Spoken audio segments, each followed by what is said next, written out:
Mets-toi une veste pour pas avoir froid. C'est ton seconde patrouille qui te le dit. Alors tu obéis. Parce que si tu as pris une caméra que pour faire des conneries comme ça, hein, on va pas te payer. Hein. Il est indispensable que les cars soient là pour qu'on puisse partir, ne pas empiéter sur leurs horaires demain, les cars étant sur place. On peut commencer à préparer et puis surtout, ils démarreront immédiatement, nous pourrons partir sans avoir perdu du temps pour eux. Ouais, je le sens super bien. Super bien, ça va bien se passer, les cartes sont nickel et on est prêt à bloc.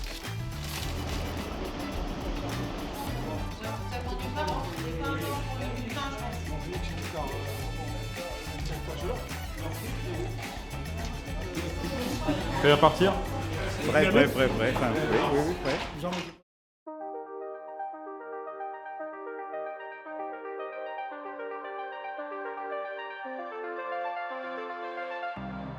Chances to run away, move in this direction, so close, I'm on my way to the end of the journey.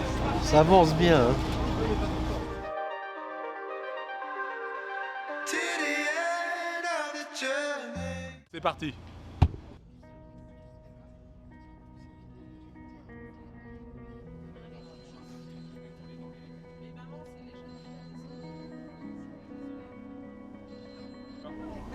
Alors, Et on est content ou pas ? ouais. Bon super, si ça s'attache. Oui, alors, c'est nouveau. Le recensement des bagages, c'est une opération complètement inédite. Alors, on va voir comment ça se passe. D'accord. Ça marche? Allez, bon courage tout le monde. Merci.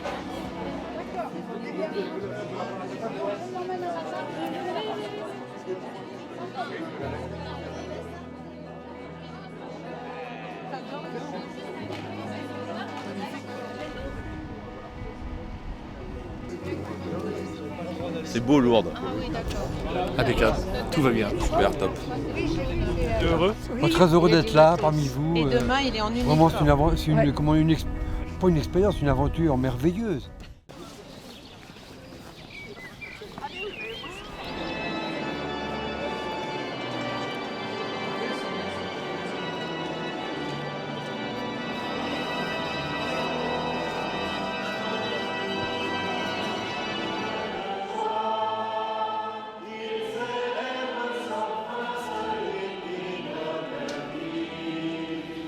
Évêques, prêtres, diacres, personnes engagées dans la vie de l'Église, et rassemblés autour de vous, chers frères et sœurs malades.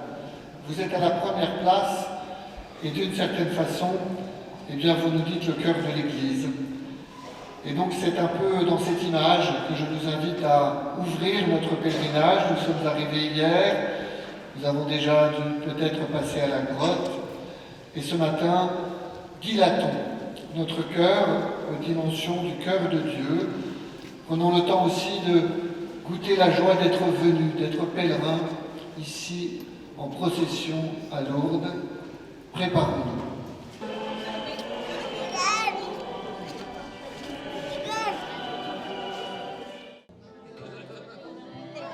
On y va ?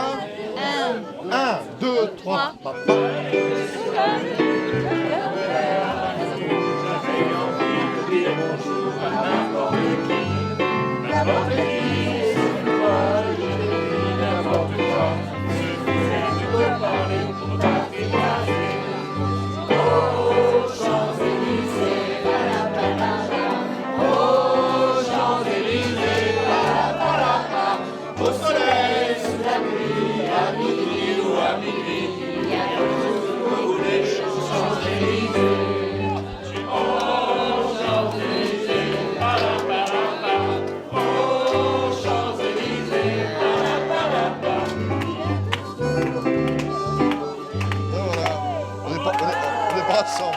Hey, tu couperas s'il te plaît, parce que...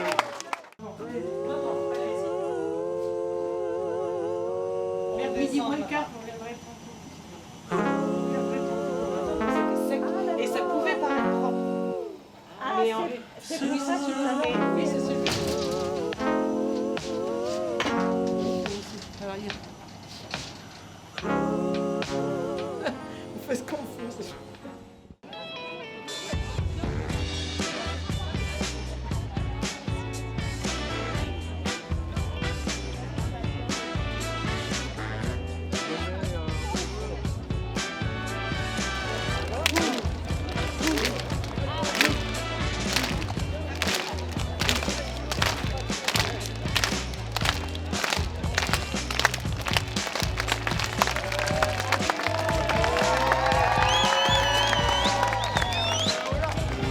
à se mettre en place avec beaucoup de joie.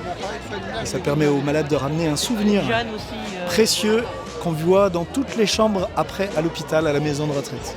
Donc il faut aller se mettre en place, mon cher Pierre. Vous êtes prêts? 1, 2, 3, ne bougeons plus. Merci.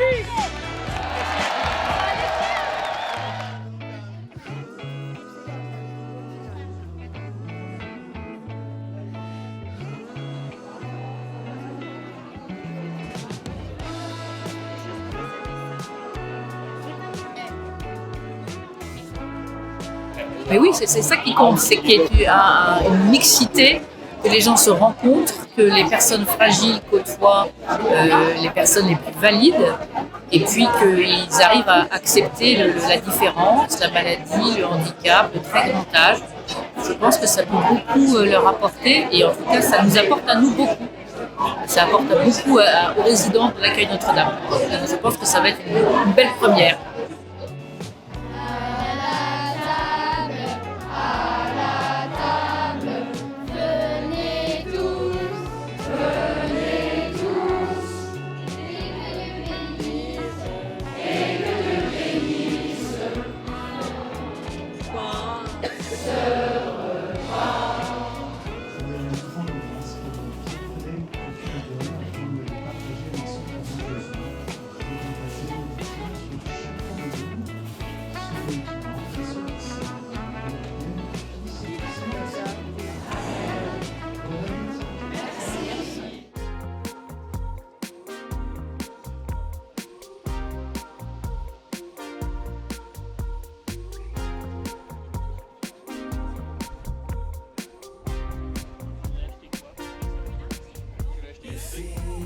Je vais pour Michel Le Val. Hein, c'est bien. C'est toi, on peut vivre, allez voir.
Bon pèlerinage à tous.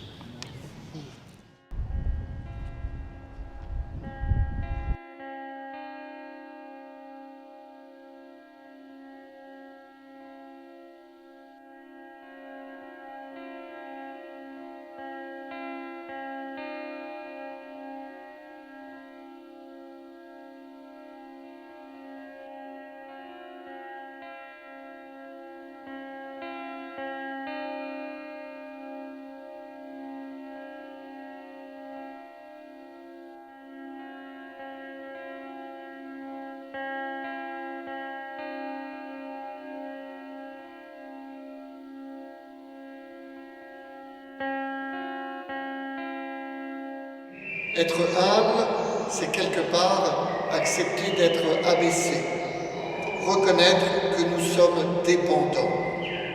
Notre monde prône l'autonomie, l'indépendance, la toute-puissance, et peut-être qu'il nous faut simplement, frères et sœurs, consentir à la dépendance. J'ai bien conscience, chers frères et sœurs malades, que ce consentement est rude, difficile, quand nous ne pouvons plus nous mouvoir par nous-mêmes, que nous avons besoin d'un autre. Mais ce que vous vivez dans votre chair, nous sommes tous appelés à le vivre. La dépendance envers Dieu, l'humilité. Cette dépendance, ici, Sainte Bernadette l'a vécue. Elle a choisi d'entendre ce que la Vierge Marie lui demandait de faire. Elle a choisi ce chemin d'humilité. Souvenez-vous, lors de la 8e apparition, la Vierge Marie demande à Bernadette d'aller au fond de la grotte pour pouvoir creuser, pour pouvoir faire découvrir la source. Et en creusant, elle se met de la terre sur le visage et tout le monde trouve cela scandaleux, car elle s'est comme humiliée. L'humilité, c'est accepter de s'en remettre à un autre, ce qu'a fait Bernadette. Édouard Montambeau d'Assigné, Cécile Le Bourdet de Mayenne, Norbert et Pascal Montambeau, les parents d'Édouard, de Chalon-du-Maine.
Merci à tous.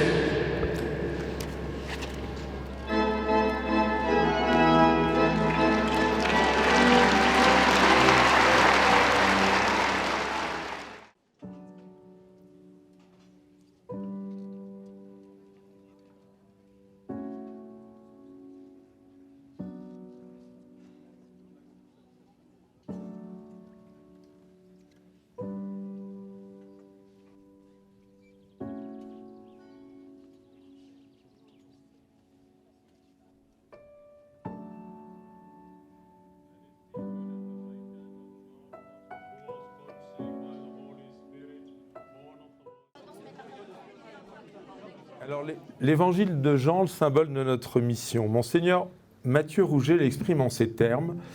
Jésus, lui, le Seigneur et le Maître, lave les pieds de ses disciples. Il nous renvoie tous à notre mission de serviteur et l'Église tout entière à sa mission de service. Ce que nous sommes tous appelés à vivre à travers toute l'existence en étant toujours davantage serviteurs de nos frères et sœurs et des plus pauvres en particulier. Avouez qu'il est difficile de trouver plus belle définition que la fonction, que la mission de l'hospitalité.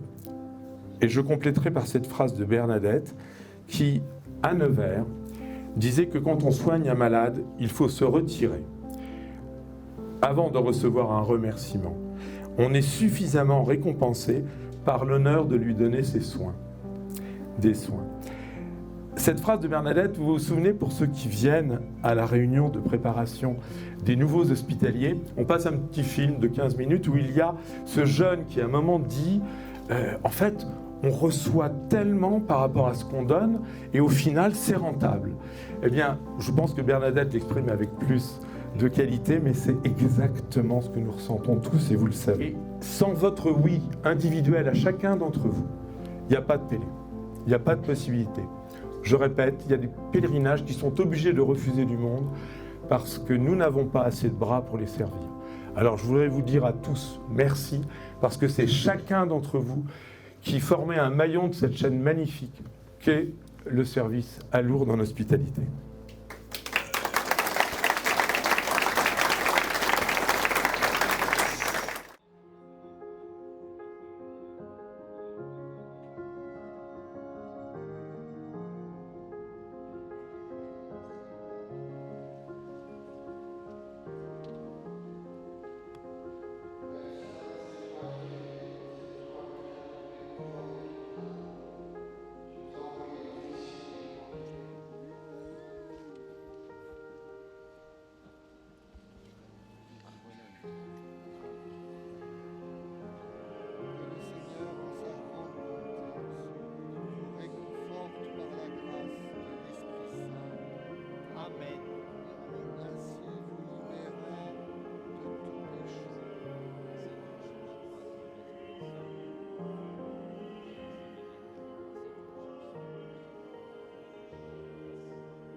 Pardon, il n'y en a pas pour longtemps.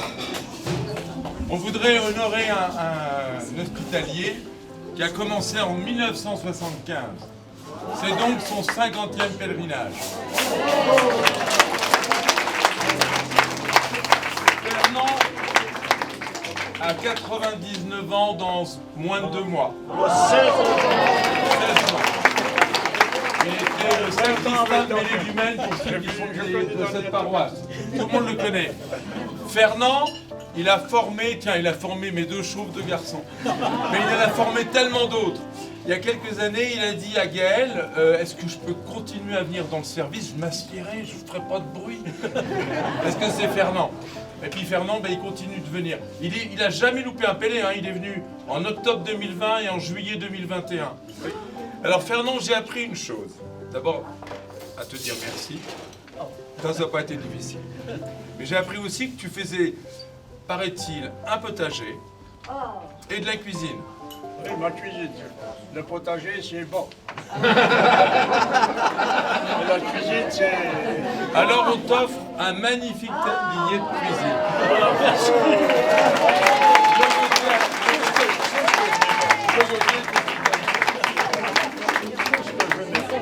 Bravo et merci, Fernand.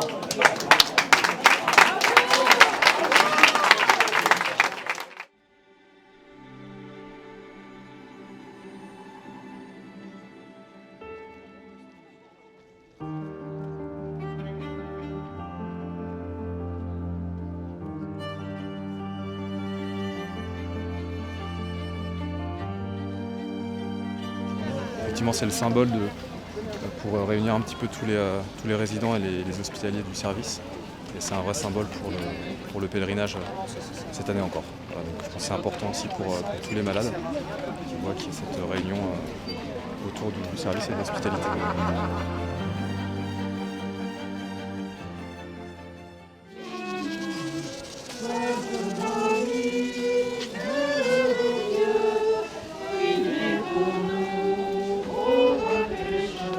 Maintenant et à l'heure de la mort.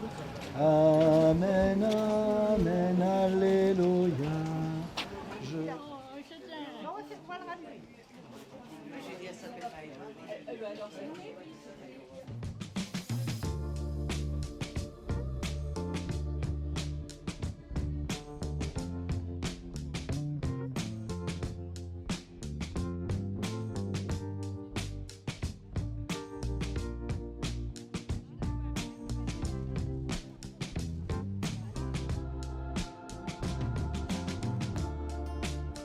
parce que ce pèlerinage-là, on le fait tous les ans ensemble.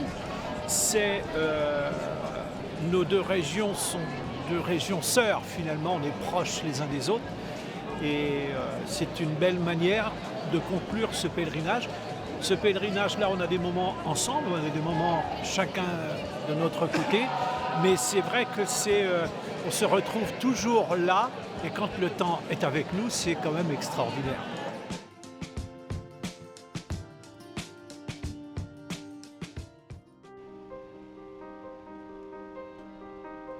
À l'année prochaine? Oui. Tu fais ça. Extra. Avec des jeunes merveilleux. Oui, à l'année prochaine. À l'année prochaine. Ah oui. Alors là, si on est invité, oui. D'abord, aller à la grotte, je l'ai déjà dit, mais je le répète, c'est un fol espoir de guérison, mais en revanche, c'est une certitude du parcours. Et je crois que mes deux voisins avaient besoin aussi, comme moi, du parcours. Alors, on vient l'année prochaine. On revient l'année prochaine. À 2025. À 2025, hein. Pierre. Début avril, t'oublies pas. Hein. L'année prochaine, Pierre. L'année prochaine. Salut hein. Salut, hein. À l'année prochaine. Ouais, coucou. Bon voyage, hein.